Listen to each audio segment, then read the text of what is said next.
Hey guys, welcome back. Today I wanted to talk to you about the Helios 85mm f1.5.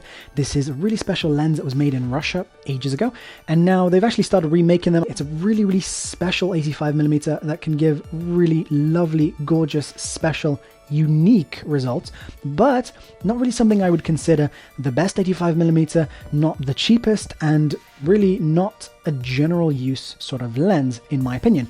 I do prefer the Samyang 85mm. It's a lighter lens, it's cheaper, it's easier to get hold of, it's better quality, sharper, and overall just works better. It has a smoother focus ring and basically a better lens. Sometimes the bokeh that this can create is truly unique. There are very few lenses that can create a similar kind of bokeh, and no lens that can create the exact same bokeh as this.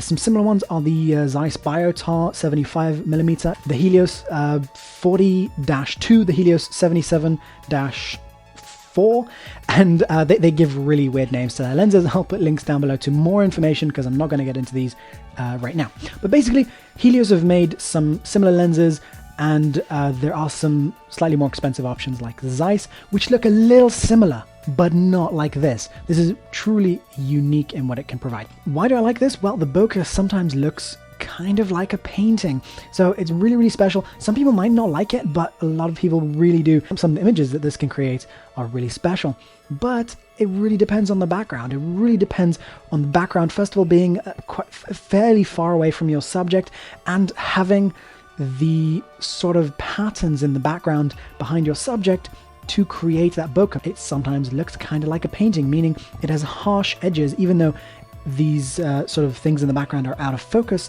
they still have hard edges to them. So in my opinion, a really gorgeous look. Sometimes 80 centimeters close focus distance, meaning about the distance from me to the camera right now. It's a little more than 2 feet, and the Samyang actually won't focus that close. I think the Samyang's only to 1 meter. Now, this is actually my second copy of this lens. I've had the photography version, the 40-2, which is the newest version, and I've had this one, which is the version that was sold with this old night vision goggle.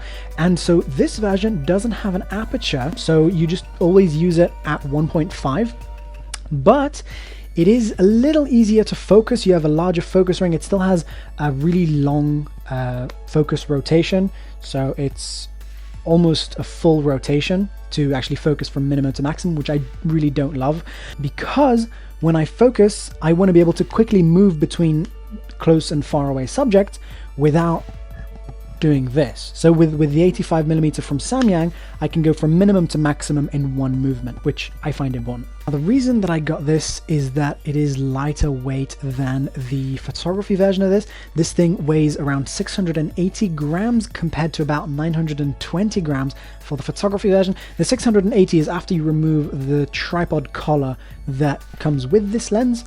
And you want to be careful with this lens that if you do buy it, you buy a version that looks like this, not with the massive thing sticking out of the back of it, because that won't work with your camera. What I really didn't like about the photography version of this lens is that the focus ring wasn't very comfortable to use.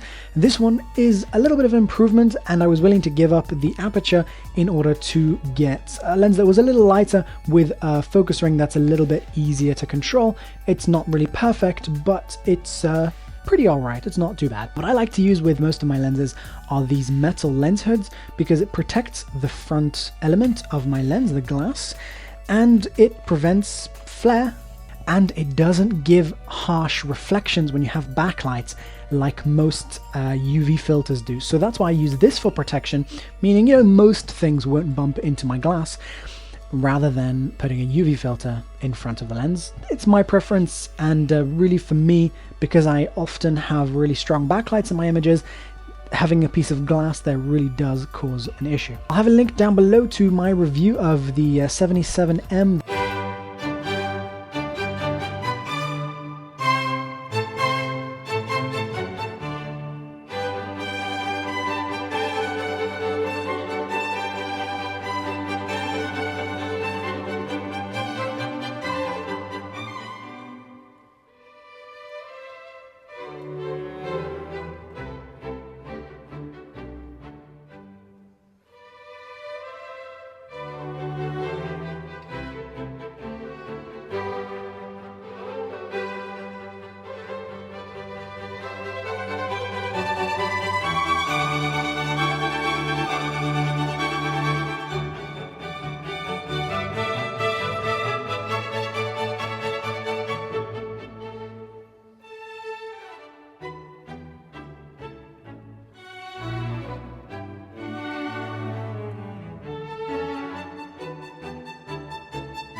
Alright guys, thanks for watching. Visit my channel for lots more awesome filmmaking and photography videos like lighting techniques, DIY projects, behind the scenes tutorials, cameras, lenses, adapters, shoulder rigs, stabilizers, flashes, LEDs, microphones, bags, straps, studio backgrounds, tripods, float heads, sliders, multi-tools, and lots more cool stuff!